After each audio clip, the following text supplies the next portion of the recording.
The Ultimate Kanye West Iceberg Explained Part 1.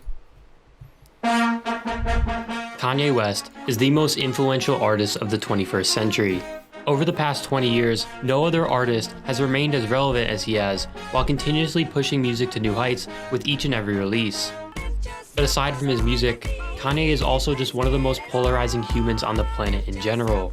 He is on the short list of celebrities who have remained under the spotlight for their entire career, and along the way, this has made for so many unforgettable moments. So whether you know him for his musical genius, or for his countless moments under the public spotlight, you definitely know Kanye on some level. But just how far does your knowledge of Kanye really go? Does it merely lie at the tip of the iceberg, or does it exist deep beneath the surface? In this two-part series, I'm going to be taking a deep dive and fully explaining the ultimate Kanye West iceberg. A journey covering everything there is to know about one of the most iconic artists in the world. Kanye. But before we begin, I have to first give a huge shout out and thanks to my friend KingKon2K11 for giving me the idea for this video and helping me edit it along the way. If you haven't ever seen his videos, bro, I thought the Kanye documentary was gonna be longer, bro. Support. He makes great music videos for all types of artists, both unofficial and official, including some great fan-made videos for several Kanye tracks, like Lift Yourself, Fourth Dimension, and Deja Vu. To create the ultimate Kanye West iceberg, King Kon and I pulled topics from 3 different posts we found on Reddit, as well as added a bunch of additional topics ourselves. Time everybody out playing Z's for 10 minutes. What we created was absolutely massive in scale, which is why this is a 2-part series. Let's fucking go. It just would have been impossible to fully cover all of this in one video. So without further ado, let's jump into it and find out just how deep the knowledge of Kanye truly goes.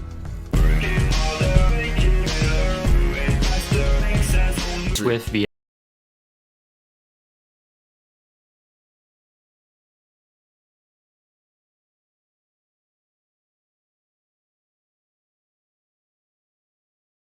storms the VMA stage and takes the mic off of her hands. He tells her that he'll let her finish, but that Beyonce had one of the best music videos of all time. Embarrassed. And then he hands her the mic back. Yo, Taylor. I fought with the T-Swift though. I'm really happy for you. I'm gonna let you finish. But Beyonce had one of the best videos of all time. One of the best videos of all time.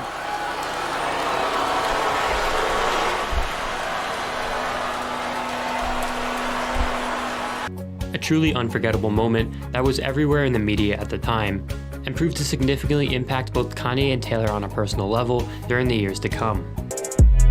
Yeezy shoes. Yeezy is Kanye's billion-dollar clothing line, and the Yeezy shoe is an absolute staple. He produces so fucking many of them, I can't keep up. Lamborghini of my god! If you haven't ever rocked Yeezys yourself, you definitely know someone that has. I mean, even Taylor Swift has been caught wearing these iconic kicks. In the mid-1990s, before getting his big break in the year 2000, when he produced a handful of tracks for Jay-Z, but more on that later. Kanye has produced every single one of his albums since first erupting onto the scene with The College Dropout, working alongside many of the greats in the industry to continually push hip-hop to new heights with each and every release. Trump support. Kanye publicly endorsed Donald Trump back in 2018, posting various photos of himself online wearing the infamous MAGA hat. Yo, I saved a picture of this nigga Kanye today, bro. His face is just so funny, man. Wait, where the picture at?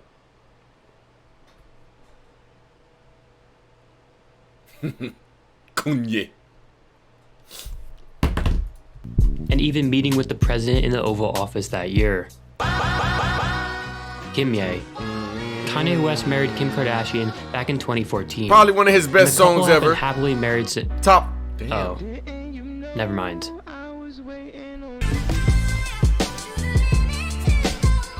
That was fucked up. Why he do that?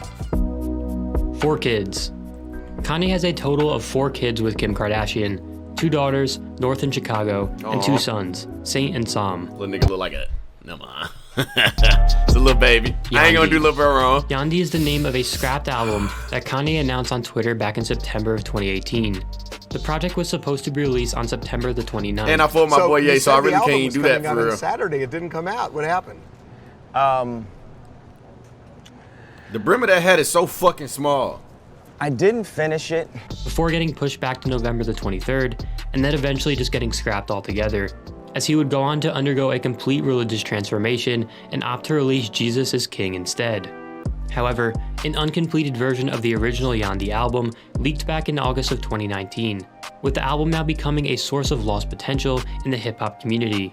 For more on the story of YANDHI and for a thorough analysis of one of the highlight tracks on the project, go check out my video in which I break down the song Alien, a monumental track that perfectly showcases the untapped potential Y'all of don't YANDHI. like, okay, what is y'all favorite Kanye album? Jay-Z helped launch Kanye's career. Listen, In 1999, listen. Let's not dick ride Jay-Z. They gave him a chance, okay? We seen the documentary. They didn't even want the nigga to drop his album. Alright.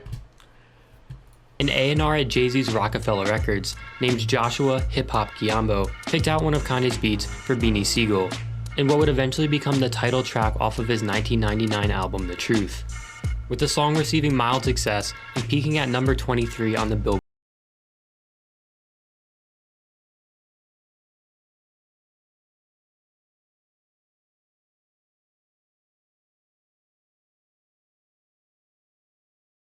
Or After 808s years of and making Heartbreaks. beats for local artists in Chicago, Kanye now officially had his foot in the door, and through his relationship with his mentor No ID, Bro, my fucking someone who neck already hurt had a from the relationship plane, with bro. his I think it's A&R the way at I tried to Rockefeller, sleep. Kanye was able to keep Fuck. progressing his relationship with Jay-Z's label. It was only a matter of time before he would first connect with Jay on a track, with the moment finally coming in the year 2000, as he produced the track This Can't Be Life off of Jay-Z's Heard the compilation track I album did, titled man. The This can't Dynasty. be life. The track is especially notable as it's the very first example of Kanye's signature chipmunk sampling style, in which he would Hey, pitch Drippy, up thank you for the old 2 soul months. samples. Drop 'em off, Josh. Thank you However, for 18 Kanye has months. actually gone on record telling us that he really didn't dig this track at the time, as he pictured Jay-Z rapping in a more braggadocious style, instead of the more introspective tone. Yo, don't that he type ended up exclamation going point with. join. You get But time for thankfully, 10 minutes if Kanye you do and it. Jay's relationship would not end with just this one track. Noobs. After Kanye got evicted from his apartment in Chicago that year, he would move to Newark, New Jersey, and aim to connect with Jay-Z on future projects. And that year, in a now legendary studio. Yo, I'm being dead ass. Why are y'all actually doing it? You're dead ass gonna get time for 10. Bro, it's gonna be nobody in the chat.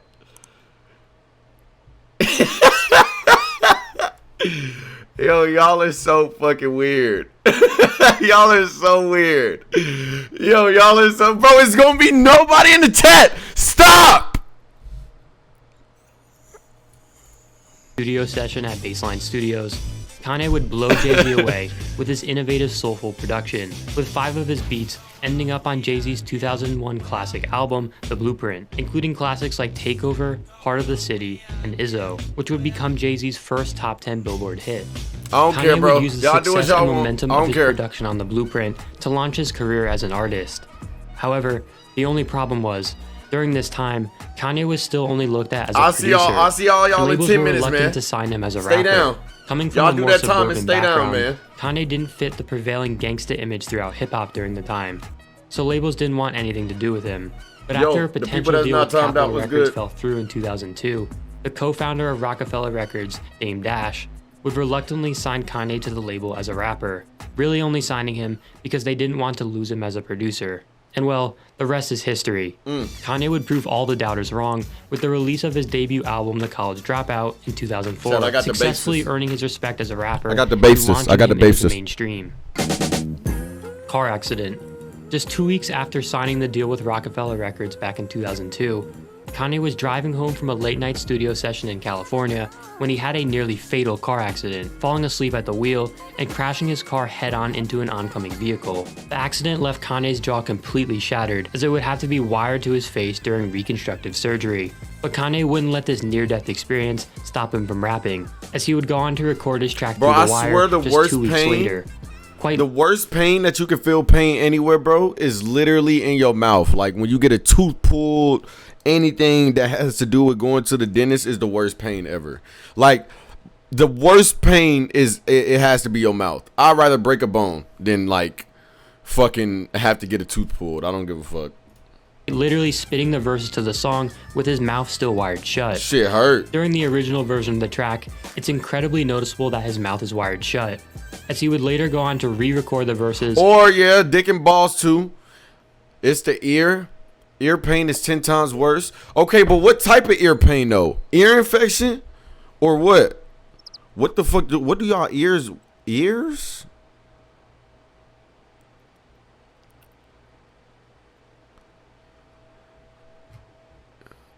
I've never had an ear infection. I'm sorry.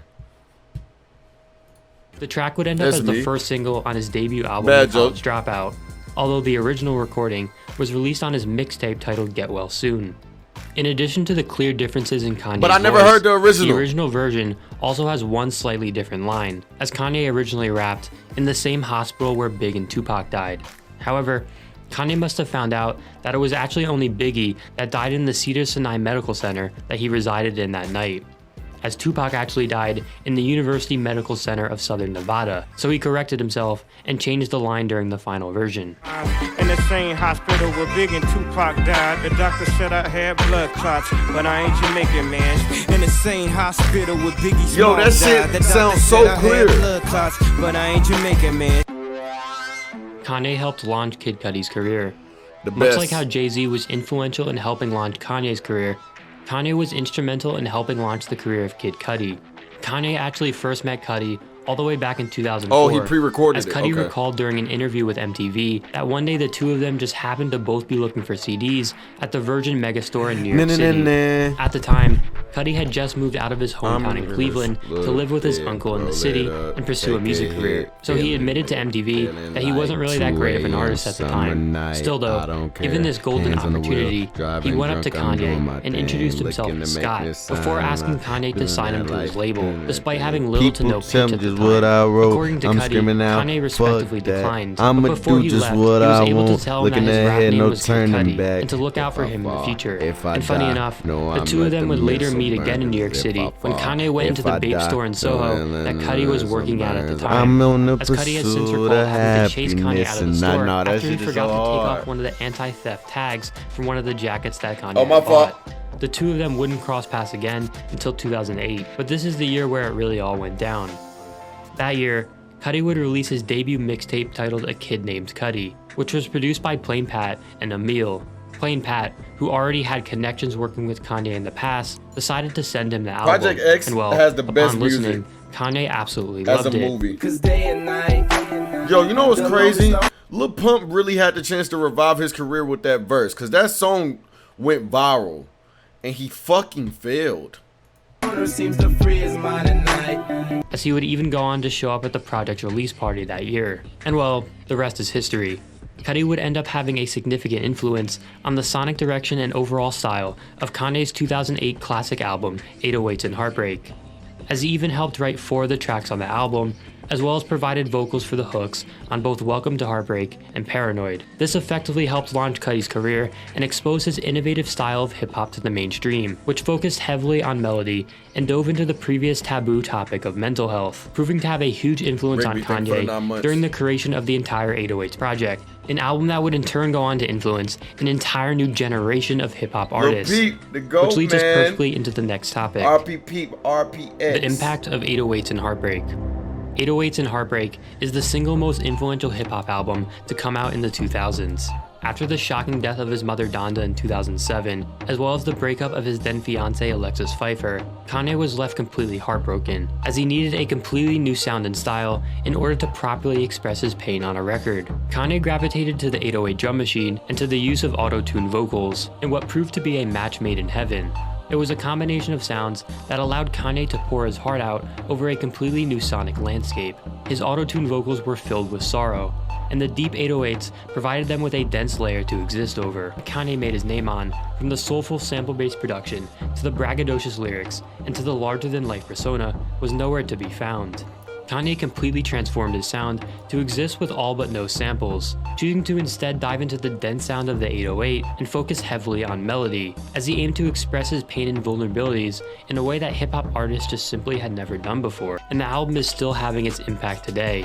Take a look at mainstream hip-hop today, and what are the 2 elements which can be found in almost every hit song? It's the iconic deep 808 and its melody, a combination of sound which Kanye pioneered on this project. And not only that, but the emotional content that we see today on these hit songs also mirrors what Kanye was doing back in 2008. It's hard to imagine songs like Lil Uzi Vert's EXO Tour Life and Juice WRLD's Lucid Dreams without the existence of 808s and Heartbreak, citing this album as being hugely influential to their sound. Damn, you just had to throw this in here. I need to light my shit, hold on. Seems like street lights. glowing. Happen to be just like moment passing. This is my shit, bro. This nigga, you know how people talk about those time travelers? Kanye is a time traveler. That nigga went to damn near 2015 and came back. Kanye 2020. Kanye. So what's the album that changed y'all life? Let me think. Mine was Mac Miller Faces. Well, that's not out. That was a mixtape, but still. Mac Miller Faces. Yeah, that shit like really put everything into perspective. I can still go and listen to that whole album, middle mixtape, the whole shit through, and just be like, wow. Kanye ran for president during the 2020 election, and well, that's the only album I can listen to fully through. People initially theorized that he was without no running in an attempt to steal votes from the Democratic nominee. In an interview with Forbes magazine, Kanye didn't deny the possibility of taking votes from Joe Biden. However, he made it clear that he no longer supports Donald Trump. Of course, though, his run would end up having no actual effect on the result of the election. Lived in China. At the age of 10, Kanye moved to Nanjing, China with his mother Donda, who got a job teaching at Nanjing University as part of an exchange program. According to his mom, despite being the only foreigner in his class, Kanye quickly picked up the language and settled into his new life rather well. However, Kanye would only end up spending 1 year there, and has therefore since forgotten most of the language. George Bush incident. It's September 2nd of 2005, and the entire country is still grieving from the devastating Category 5 Hurricane Katrina that resulted in 1,800 deaths and catastrophic damage to the city of New Orleans. That day, NBC aired the Concert for Hurricane Relief, a special during which various celebrities appeared on air to encourage people to call in and donate to the American Red Cross Disaster Relief Fund. Kanye, frustrated with the way the country was handling the disaster, and specifically the way people were viewing and treating the black victims, goes off script and delivers this unforgettable line on live TV. Ended up being the most tragic loss of all. George Bush doesn't care about black people. Please call. How, Sway? On a Sway in the Morning interview from 2013, Kanye began to angrily rant about the fashion industry and their refusal to work with him, when suddenly, Sway suggested Kanye take a step back, empower himself, and figure out how to break into the industry by himself. And well, Kanye wasn't too thrilled with him, leading to this iconic moment. How, Sway? Take a few steps back. You ain't got the answers, man. You ain't got the answers. You ain't got the answers. You ain't got the answers, Sway. Kanye. I've been doing this more than you. Doing what You ain't got. Late Orchestration. Late Orchestration is a live album that was released back in 2006, featuring a live performance. No, them Sway in the Morning freestyles. Oh my God, they used to snap on them bitches. Do they still do them? His first two studio albums, The College Dropout and Late Registration. The album is not on Spotify, but you can find it on both Apple Music and on YouTube.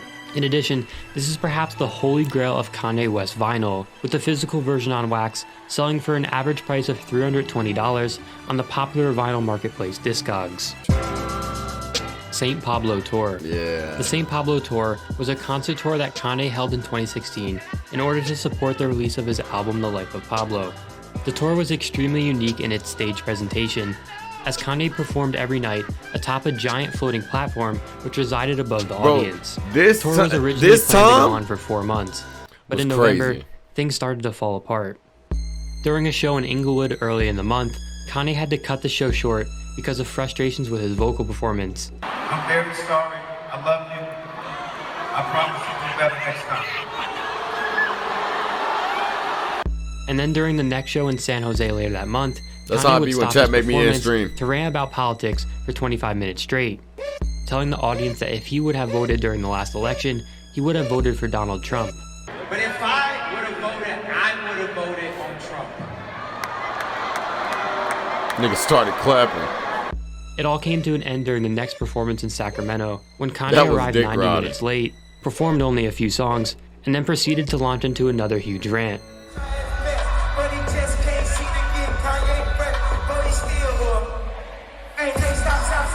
Stop it. Hey, radio, fuck you. Radio, fuck you. This time jumping from subject to subject and criticizing everyone from Mark Zuckerberg, Hillary Clinton, Beyonce, and Jay-Z. as he would even share personal information about his relationships before walking off. JC, call me, bro. You still ain't called me. JC, call me. Hey, bro. JC, I know you got killers. Please don't send them out my head. Just call me. The remaining dates on the St. Pablo tour were immediately canceled following the show, and Kanye, with his mental health spiraling out of control, was hospitalized hours after. Slavery comments. In May of 2018, Kanye went to the TMZ headquarters to rant about various topics, including the topic of slavery, in which he had to say, when you hear about slavery for 400 years, that sounds like a choice. Like, you was there for 400 years and it's all of y'all? You know, like... In conclusion, what he was trying to say is he would have stopped slavery. And I feel the same way. YANDHI tracks on Jesus is King. On Kanye's 2019 album Jesus is King, there are a total of 3 songs that are reworks of tracks originally intended to be released on YANDHI, as they were transformed in order to fit the new religious direction that Kanye I could have stopped slavery. Track I just would have said, stop. Stop.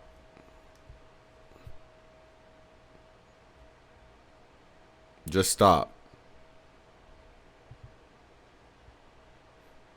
What y'all think they would have did? You're probably the weakest in your entire bloodline. I don't know, man. That insult kind of hurt me because, like, the entire bloodline, that shit go back to the goddamn 1500s, don't it? God damn, you telling me my muscles ain't bigger than not one of those niggas? It's kind of fucked up. Cross became Salah, the storm became everything we need, and the law of attraction became use this gospel. Yo, I wonder how my great granddaddy looked. Everybody want a Yandhi.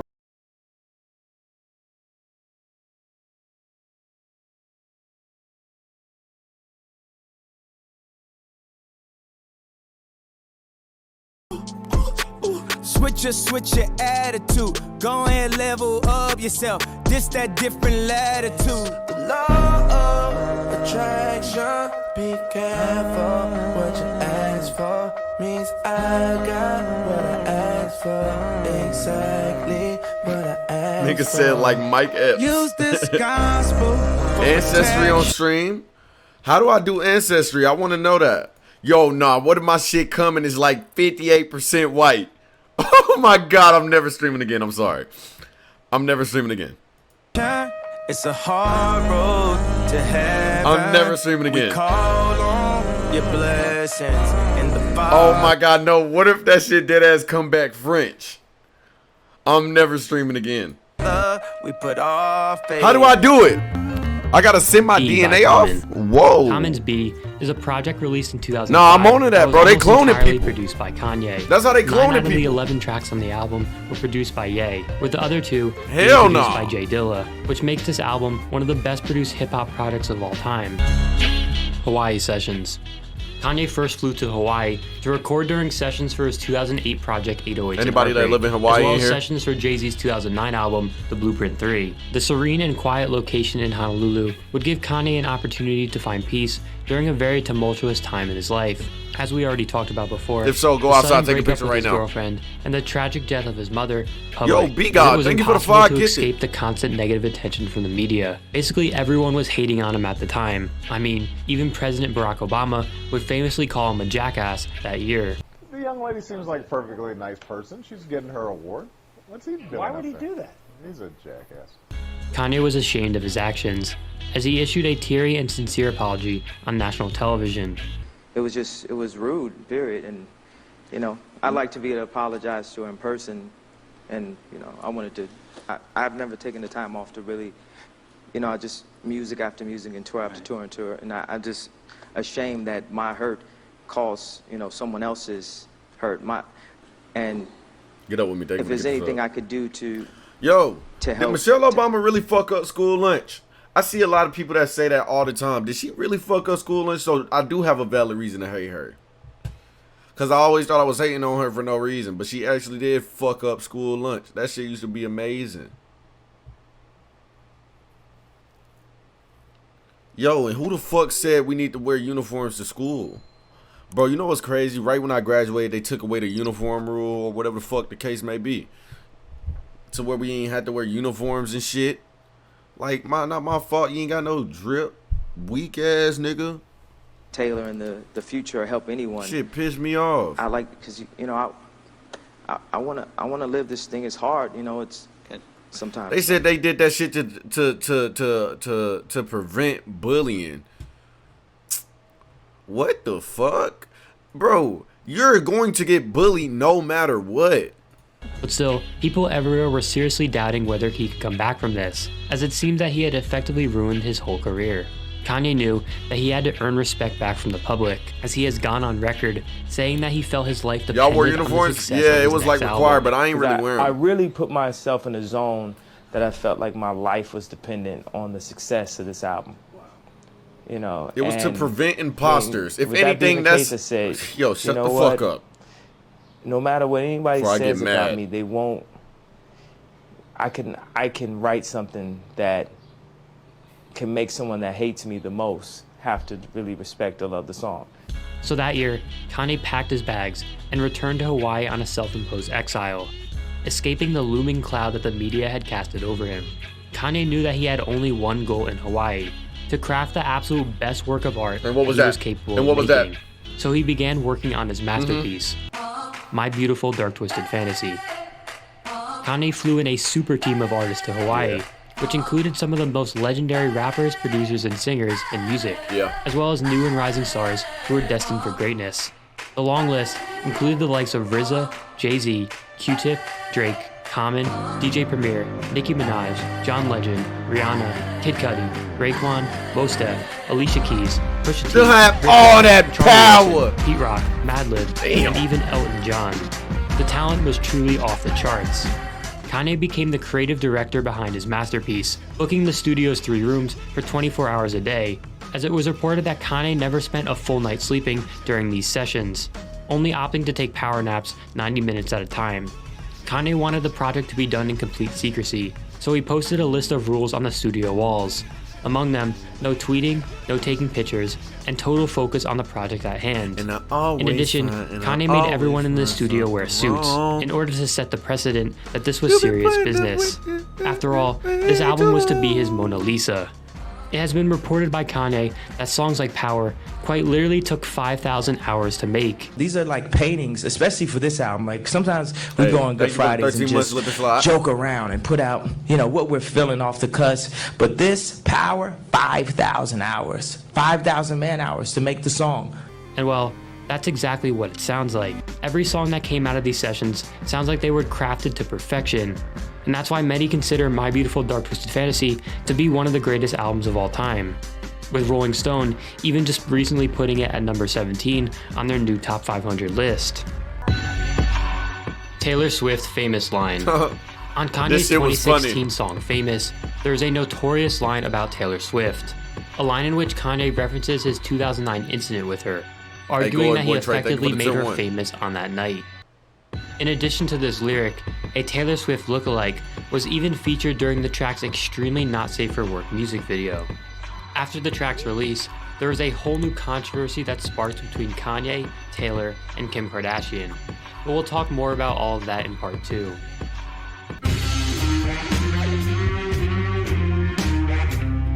Niggas in Paris? iPhone vocals. Following the release of Jesus is King, Kanye revealed during an interview with GQ that around 20% of the album was actually recorded using his iPhone mic, including the lines, "Closed on Sunday, you my Chick-fil-A." Close on Sunday, you my Chick-fil-A. So Help Me God. So Help Me God is the name of a scrapped album that Kanye announced back in 2015. The 3 singles he released around this time, All Day, Only One, and 4 or 5 Seconds, were all believed to be a part of this project. However, as we all know, this project would never be released, with the whole album eventually morphing into the life of Pablo. It's also worth noting that Kanye threw around calling this album Swish and Waves before he ultimately went with the life of Pablo. Fingers in his what? One day back in 2016, Fingers in his Kanye what? started going off on Wiz Khalifa on Twitter after Kanye thought he had dissed his wife Kim Kardashian. Eventually, after some back and forth, the tweets began to turn personal, as Kanye would bring up their shared ex Amber Rose, who Kanye dated from 2008 to 2010, and who Wiz married and had a kid with, before ultimately calling it quits after a year. In the tweets, Kanye references Amber Rose's past profession as a stripper, telling Wiz, "You let a stripper trap you," and "I know you mad every time you look at your child, but this girl got you for 18 years. After seeing these tweets herself, Amber Rose decided to join the conversation, and well, she would gift the world. Y'all don't remember this? Y'all are young. I was on Twitter for this. I seen this. World a very interesting revelation about Kanye. Watch The Throne 2. On September 8th of 2018, Kanye tweeted out Throne 2 coming soon, referring to a upcoming sequel That of shit his never and Jay-Z's dropped. 2011 collab album, Watch the Throne. However, nothing has come of it since this tweet, and Jay-Z and Kanye's relationship has seemed to fall apart since this time, so I'm not sure we'll ever be getting it anytime soon. Hey, thank you for the twist prompt, Kanye. The Life of Pablo original version. The Life of Pablo was a unique project in that it was an ever-evolving work of art. Kanye wanted to take advantage of our digital times and the ability for constant evolution and improvement.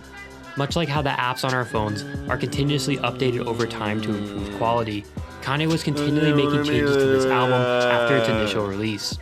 And because of this, the original Day One project is much different than the version that we all have now.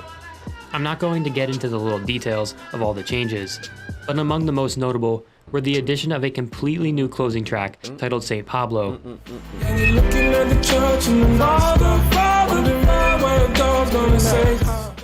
The complete revamp of Wolves.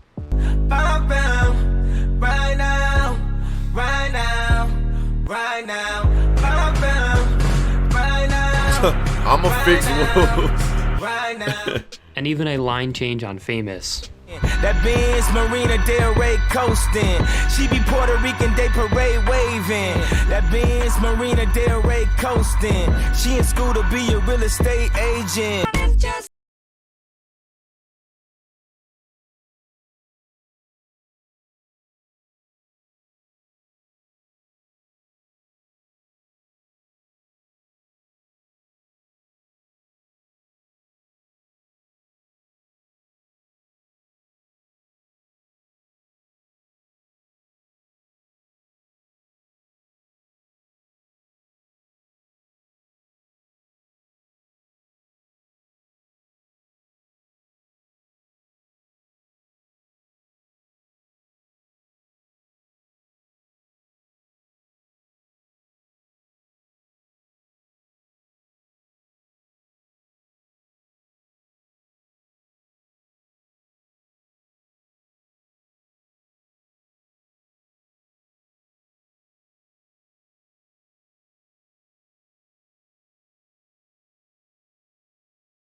To defend their light skin.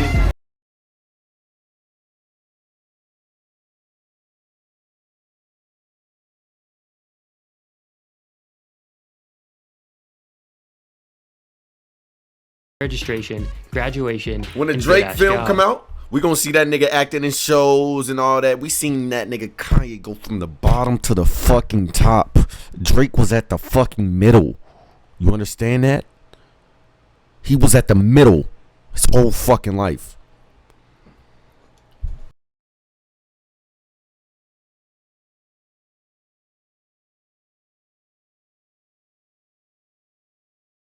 Well, after the release of Graduation, Kanye's life took a dark turn. As we've talked about before already, that year in 2007, Kanye was dealing with the breakup of his then fiancée Alexis Pfeiffer, as well as the tragic death of his mother. And because of this, Kanye's prior plans to release Just not Good-Ass better than Job Kanye. were put on hold, as he would go on to create his emotional masterpiece, 808s and Heartbreak. Still though, after the release of this project, people expected Kanye to go back and complete the It's series crazy of how albums he had that this character promised created back and in it just 2003. fucking Therefore, became a releasing whole Good-Ass Job trend next. to have. Like, it's so But in crazy. 2010, Kanye would reveal on Twitter Always that be his this new album would easy. in fact not be called Good Ass Job, tweeting out that the title would be My Beautiful Dark Twisted Fantasy. So the potential for Good Ass Job would officially be put to bed that day.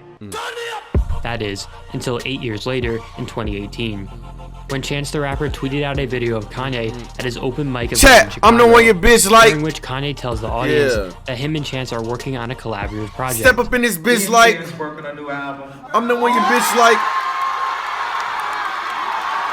Titled, you guessed it, Good Ass Job. It's called Good Ass Job.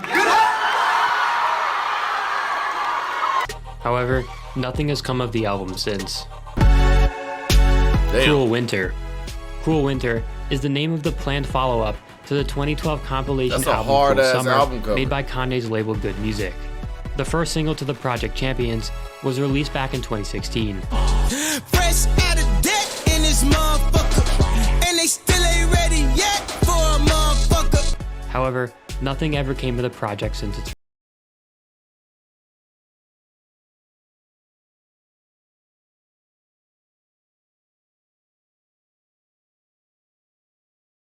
Kanye revealed that the song Wolves, off of The Life of Pablo, was actually inspired by conversations he and Drake had revolving around their planned album of the same name.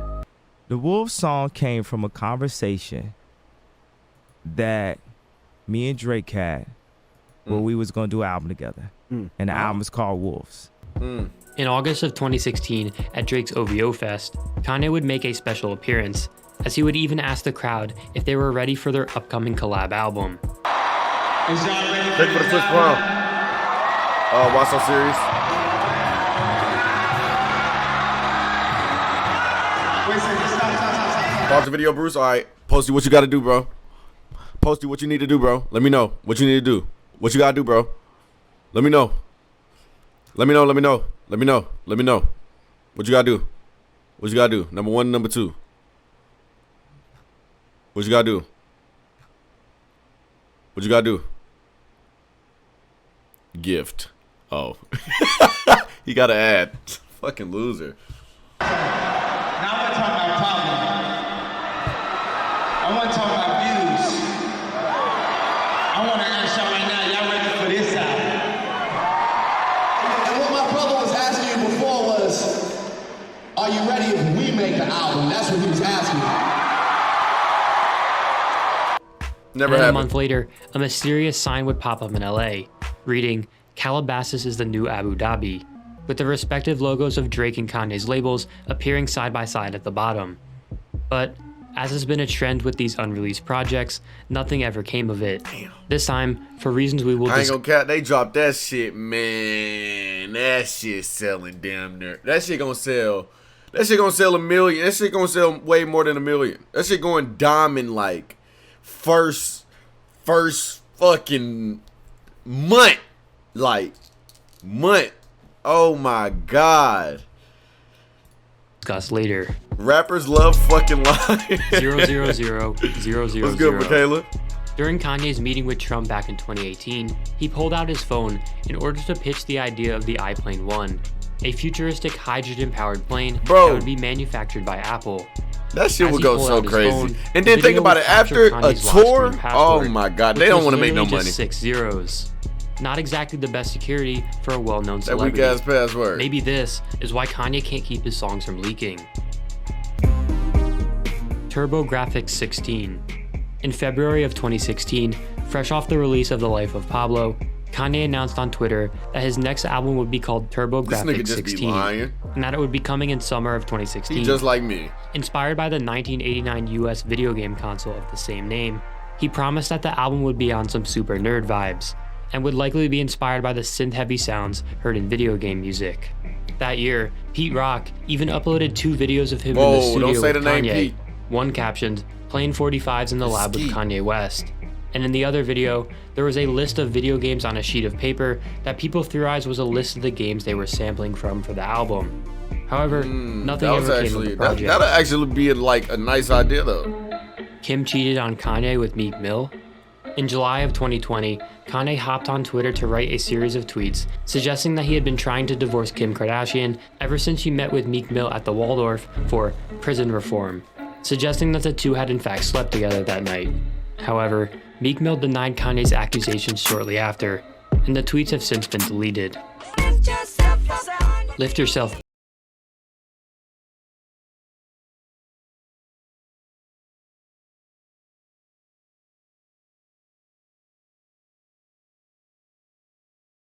Verse filled with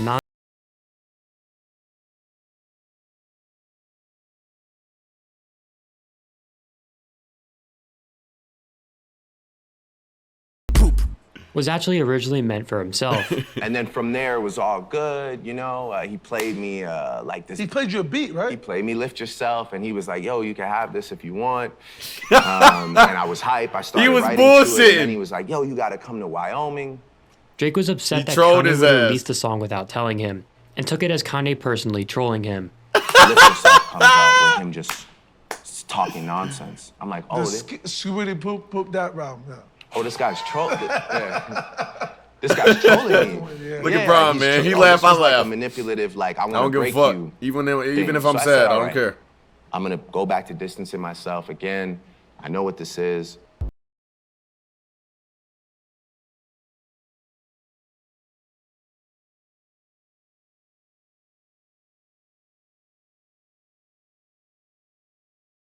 Troll be on stage. Kanye went off on both DJ Khaled and Drake for using their status to get their song for free. I don't know why, just fuck them. Which is really the start of their beef together. Is it just me? But did you hear that song so many times? You seen one pay for free. Hey, give me the, hey, you know what it is though? Cause hey, I love Drake, I love Khaled, but they set that song up, bro. That same year, Drake would go on to release a track on which he disses both Pusha T and Kid Cudi, two close friends of Kanye. Now, the Pusha diss was to be expected, because the two of them had already been beefing for a while, but the Kid Cudi diss was really uncalled for, as Drake called out Kid Cudi for his mental problems the same year that he had been checked into rehab for suicidal urges and depression. You were the man on the moon, now you just go through your phases, life of the angry and famous. With Cudi being one of Kanye's longtime friends, I imagine this didn't sit well with him. And Kanye's tweets from 2018 confirm this.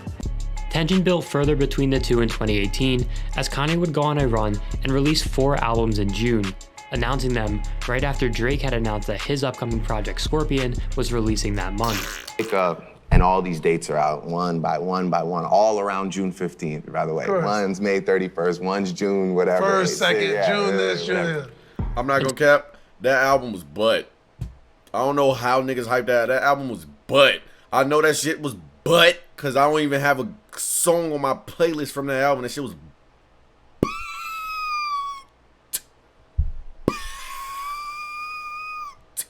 butt, nigga. But to make matters, you do dumbass. What song is it? What song is it? What song is it? Tell me. What song is it? What song? You was singing "I Only Love My Bed and My Mama." Even worse, it didn't help that Pusha T, a signee on Kanye's label Good Music, would go on to diss Drake on one of the albums he released during this period. And then the first album drops, and of course there's the niggas that was living with their mom at the age of 30 was feeling that one. Now I'm feeling it. That's talking LeBron about beard looks fake. The album was Daytona, and it was entirely produced by Kanye, with Pusha T dissing Drake on the track titled Infrared. The game's fucked up, niggas beats is banging, nigga your hooks did it. The lyric penning equal to Trump. I'm gonna be honest, I didn't hear this because I didn't listen to this album, so it's my first time hearing this. Let me just give it a chance. The bigger question is how the Russians did it. It was written like Nas, but it came from Quentin. And Pusha would of course follow up this diss with another ruthless attack on Drake titled The Story of Adidon. Okay, now I remember this. Revealing to the world that one was hard. That Drake had been hiding a kid. You are hiding a child, let that boy come home. Deadbeat motherfucker playing border patrol. Ooh, Adonis is your son, and he deserves more than an Adidas press run. That's real. And well, this didn't exactly sit well with Drake. Kanye later apologized to Drake for his involvement in the Pusha T diss toward him, wishing that he had not been involved in such negativity. In addition, he also apologized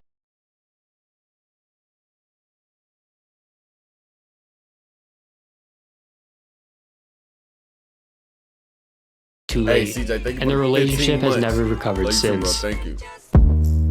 Hold on, this train going by. In September of 2018, Kanye took to Instagram to rant about his feud revolving around Drake.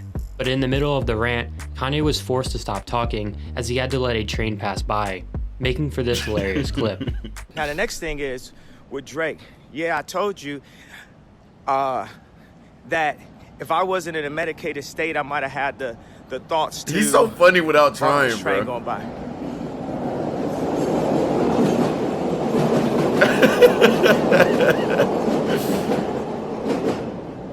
Now, if I wasn't in a medicated state.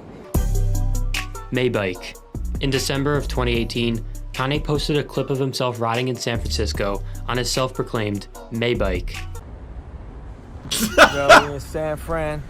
I'm on the What Maybike. do he be looking at? Y'all got the Maybach. I'm on the Maybike. Look at that. Look at that. Pulling up in the Maybike. You talking about?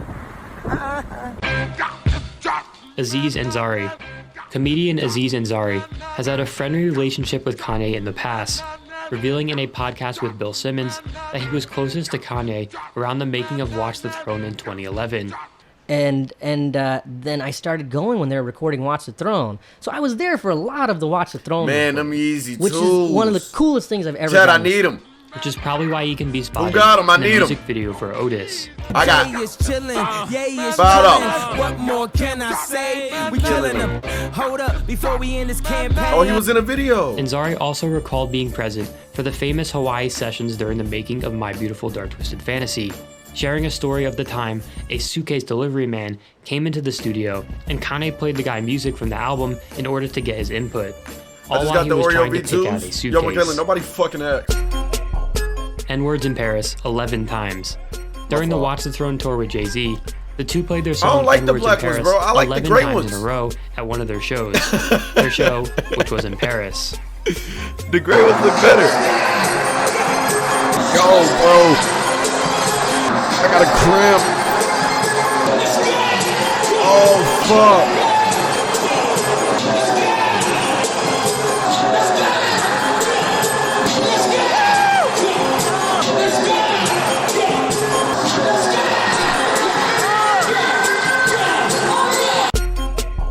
Why N-words in Paris?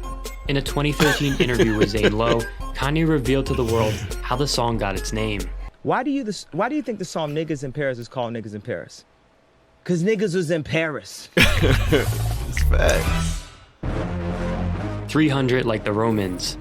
On his 2013 song Oh Black my Skinhead God, off man. of his album Yeezus, Kanye delivers this I line. respect this album a because line this that is album gave me factually Bound incorrect. too. 4 in the morning, and I'm zoning. They say I'm possessed. It's an omen. I keep it 300 like the Romans. You see, Kanye is referring to the movie 300, but the movie is actually about the 300 Spartan men who fought the Persians, not the Romans, as Kanye seems to believe here.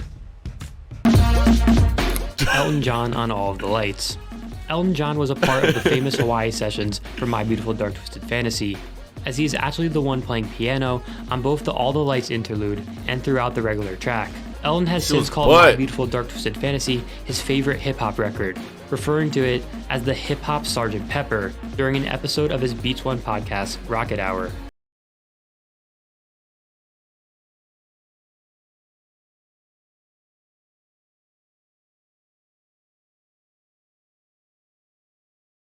Kanye West. Kanye's cousin. Oh my God, this On song Kanye's is probably- 2016 oh album, my The Life of God, I Pablo, love this he song. calls out a cousin of his 2 times. Fuck that fat A cousin fuck. that apparently had stolen a laptop of his in the past and threatened to leak a sex tape of This his ass that he nigga's found on gay. the laptop. On Real Friends, Kanye revealed that he had to pay this many cousin of us? $250,000 just to get the laptop back. Another one of Kanye's cousins, named Franklin Lawrence, spoke to the Daily Mail and confirmed that the incident did in fact happen back in 2012. Lawrence went on to reveal That's that right, thank Kanye you would for the cut off fucking family 14 ties months. after the incident, Manny, thank you for the and he tier believes one. that it led to Kanye becoming Jump off a cliff, distrustful Jay, thank you of for the many tier people one. in his inner circle, something Kanye Jada clearly Dawn, thank dives you for 2 into months. on the track Real Friends, as he simply wonders how many real friends he truly has. Real friends. How many of us? How many? Damn, so he had the laptop with sex tapes on it and he was about to leak it, so he wanted money.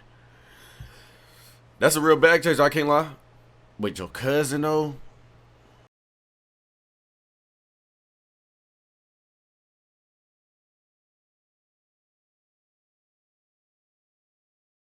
Kanye says good morning politely. Back in 2013, Kanye returned home from a late night out when he was greeted in his garage by the paparazzi. Despite it being 4 a.m. at the time, the man recording tells Kanye good morning. And well, Kanye wasn't too thrilled with him. I swear to fucking Jesus Christ, if this ever happens to me, I wouldn't know what to do. If a nigga was just waiting outside just to tell me good morning. Hey, good morning, Kanye.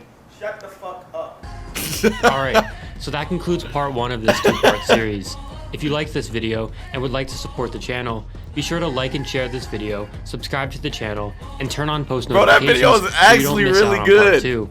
I'm excited to keep diving deeper and deeper in the next Why video. haven't I watched this video yet? Some more obscure facts about Kanye. Part So I'll see you 2? then. You niggas was saying save part 2. What do you mean? Y'all said save it. Now y'all fuck with it. Oh my God. Y'all are so... Okay. Part 2 and I'm getting the fuck off. I don't care. That's 2 hours, bro. I'm down. I'm down.